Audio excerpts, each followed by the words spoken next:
چھٹا episode start کرتے ہیں۔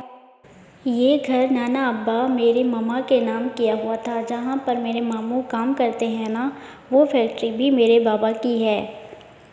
یہ گھر اور فیکٹری دونوں میرے نام ہیں۔ میں مالک ہو کر بھی ملازم ہوں۔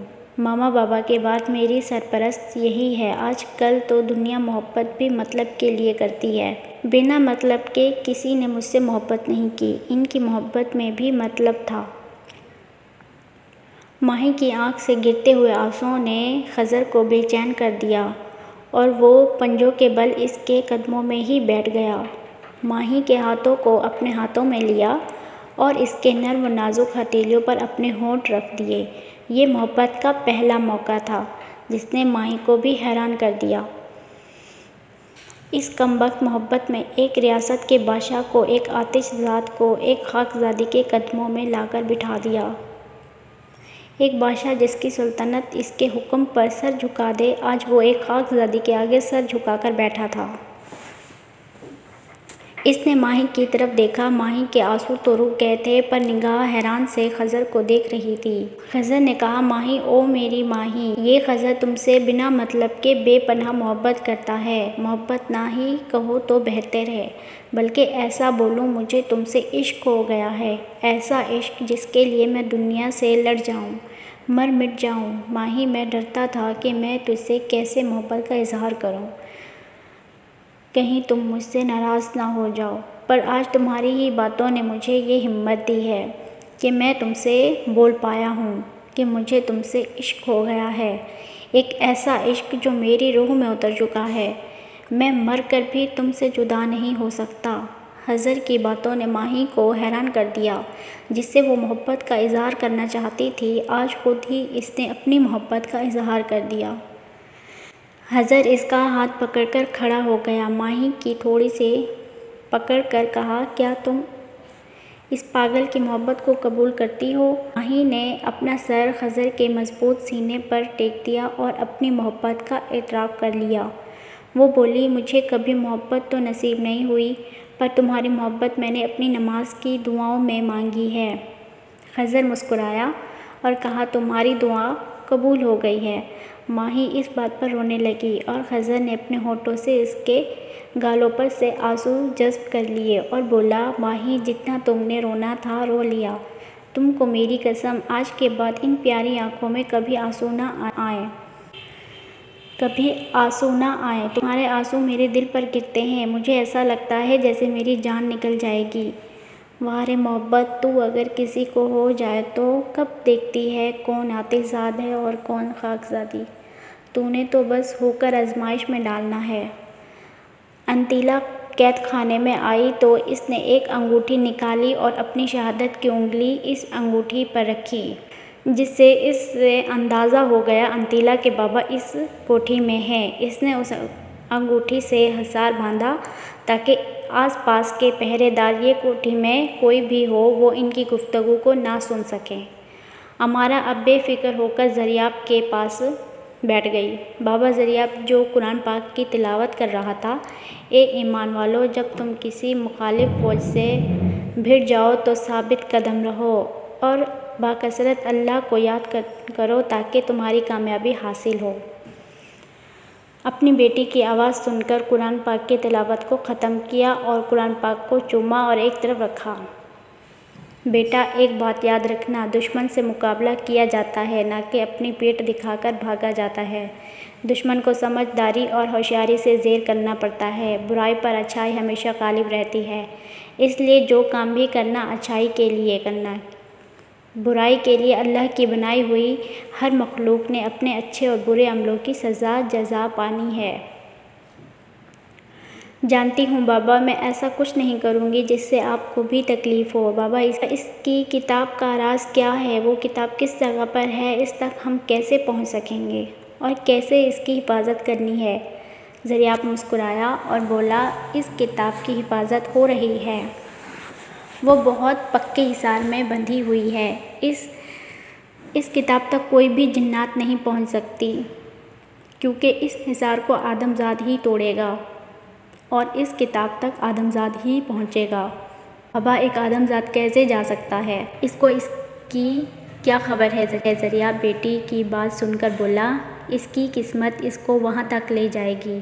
وہ آدم زاد کسی جنات کے عشق میں مبتلا ہوگا، اب وہ کب پیدا ہوگا کوئی نہیں جانتا۔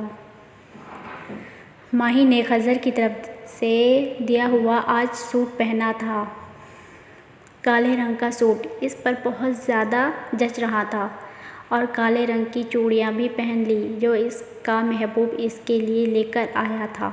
ماہی کا آج کا سجنا سنورنا صرف اور صرف خضر کے لیے تھا۔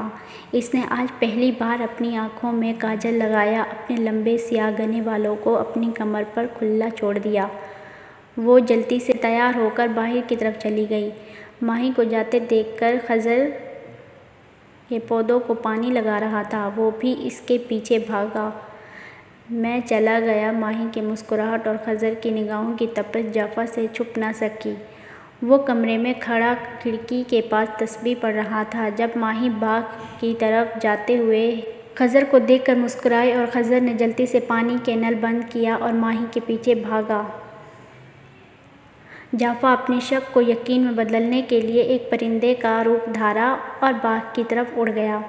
خضر، تم یہ روز رنگ برنگے پھول کدھر سے لاتے ہو جو روز جھولے پر نئے لگے ہوتے ہیں؟ خضر نے مسکرا کر جواب دیا کہ میرا ایک دوست ہے جس کی دکان ہے پھولوں کی، یہ پھول مجھے وہ دیتا ہے اور میں تمہارے لیے اسے جھولے پر لگا دیتا ہوں، کیونکہ تم جب ان پھولوں کو دیکھتی ہو تم بہت خوش ہوتی ہو۔ ماہی مسکرائی اور بولی، تم نے مجھے بتایا نہیں کہ میں آج کیسی لگ رہی ہوں؟ خضر نے جواب دیا، تم تو ہو ہی بہت پیاری، سر سے لے کر پاؤں تک قدرت کا شاہکار ہو، لیکن ایسا لگ رہا ہے جیسے 14ویں کا چاند کالے بادلوں کی اوٹ سے نکل رہا ہو۔ تمہاری آنکھیں اتنی پیاری ہیں جیسے کشمیر کی گہری ندی، ہونٹ اتنے پیارے کہ تعریف کے لیے الفاظ نہیں، اور دائیں گال پر کھڑا یہ کالا چوکیدار یعنی تمہارا دل ایسا لگتا ہے جیسے تم کوئی مورت ہو، دل کرتا ہے بس تمہیں دیکھتا رہوں، دیکھتا رہوں، دیکھتا رہوں، پر قطرہ قطرہ تمہیں میں اپنے اندر جذب کرتا رہوں، اور ایسا جذب کر لوں کہ ساری دنیا سے تمہیں چھپا لوں۔ ماہی اپنی اتنی تعریف سن کر مسکرائی اور بولی، تم میری پہلی اور آخری محبت ہو، تم سے پہلے نہ کبھی کوئی مرد میری زندگی میں آیا ہے اور نہ تمہارے بعد کبھی آئے گا۔ میں محبت کی اس راہ میں بہت آگے نکل آئی ہوں، جب بھی ایک قدم تمہارے ساتھ بڑھاتی ہوں اپنے پیچھے ایک قدم، ایک دروازہ بند کر دیتی ہوں۔ تمہاری محبت ہی میری زندگی کا کل احساس ہے، میری پوری زندگی کا حاصل ہے۔ بس مجھ سے ایک وعدہ کرو خضر، مجھے کبھی بھی بیچ راہ میں چھوڑ کر نہیں جاؤ گے؟ ایک بات یاد رکھنا خضر، جس دن تم نے مجھے چھوڑا وہ میری زندگی کا آخری دن ہوگا، وہ سانسیں آخری ہوں گی جن میں تم نے بولا ہوگا کہ میں تمہیں چھوڑ رہا ہوں، اس کے بعد میں کوئی بھی سانس نہیں لے پاؤں گی۔ ہاں خضر، میں آج اپنی محبت کا اقرار کرتی ہوں کہ میں تمہیں بہت چاہتی ہوں، انتہا چاہتی ہوں، اور اس چاہت کے لیے میں کسی بھی حد تک جا سکتی ہوں۔ اپنی اس محبت کو پانے کے لیے میں سارے زمانے سے لڑ سکتی ہوں، بس مجھے بیچ راہ میں لا کر چھوڑنا مت۔ میں تم سے ہاتھ جوڑ کر التجا کرتی ہوں۔ خضر نے ماہی کے ہاتھوں کو پکڑا اور چوما، اپنی آنکھوں سے لگایا، پھر اپنے دل پر رکھا اور بولا، میرے دل کی دھڑکن سن سکتی ہو؟ میری ہر دھڑکن میں تمہارا نام ہے، اگر تم میری نہ ہوئی تو میں اس زمانے کو آگ لگا دوں گا۔ میری شہزادی، میرے دل کی ملکہ، تم صرف اور صرف میری ہو۔ ماہی، کبھی مجھ سے نفرت مت کرنا، میں تمہاری نفرت نہیں سہ پاؤں گا۔ تمہاری محبت کی خاطر میں پوری دنیا سے ٹکرا لوں گا، پر تمہاری نفرت مجھے جیتے جی مار دے گی۔ تم میرے دل کے حکمران ہو، میری زندگی کا حاصل ہو۔ ہائے رے محبت، تو اگر کسی کو ہو جائے تو بادشاہوں کو بھی تخت سے اٹھا کر زمین پر بٹھا دیتی ہے۔ ایک آتش ذات جو اپنی پوری سلطنت کا مالک ہے، آج ایک خاک زادی کی محبت میں خاک ہو رہا ہے۔ جعفر ان دونوں کو اظہار محبت کرتا دیکھا تو بہت پریشان ہو گیا، کیونکہ وہ جانتا تھا کہ آگ اور خاک کی کھیل میں نقصان بہت ہے۔ اس نے ارادہ کر لیا تھا کہ وہ خضر کو سمجھائے، کیونکہ وہ جانتا تھا خضر کا تو کوئی کچھ نہیں بگاڑ سکتا، پر ماہی بے گناہ ماری جائے گی، کیونکہ اس وقت تو ان کی ویسے بھی بہت سی دشمنی چل رہی تھی، وہ ابھی انہی سوچوں میں گم تھا کہ جن نے دروازہ کھولا اور کمرے میں داخل ہوا۔ السلام علیکم بابا۔ وعلیکم السلام۔ کدھر تھے؟ خضر کہیں نہیں بابا، ادھر باہر۔ پودوں کو پانی دیا، پھر باغ کی جانب چل پڑا۔ میں نے کدھر جانا ہے، ادھر ہی تو ہوں آپ کے پاس۔ مجھے تم سے کچھ بات کرنی ہے۔ بیٹا جی بابا بولیے، میں سن رہا ہوں۔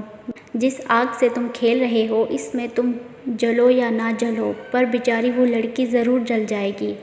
میں کچھ سمجھا نہیں بابا۔ بیٹا جلدی سے سمجھ لو تو بہتر ہے۔ ہم جنات کی کچھ حدود ہوتی ہیں، ہمیں اپنی حد میں رہنا ہوتا ہے اور یہی ہمیں سکھایا گیا ہے۔ وہ ایک خاکی ہے اور تم ناری، پھر بھی اس سے محبت کرتے ہو یہ جانتے ہوئے بھی کہ وہ تمہیں نہیں مل سکتی۔ خضر بابا کی بات پر تڑپ گیا۔ نہیں بابا نہیں، ایسا تو مت بولیں۔ وہ بھی مجھ سے بے انتہا محبت کرتی ہے، وہ بھی مجھے چاہتی ہے جیسے میں اسے پاگلوں کی طرح چاہتا ہوں۔ بابا وہ میری پہلی اور آخری محبت ہے، اس سے جدائی مجھے موت تک لے جائے گی۔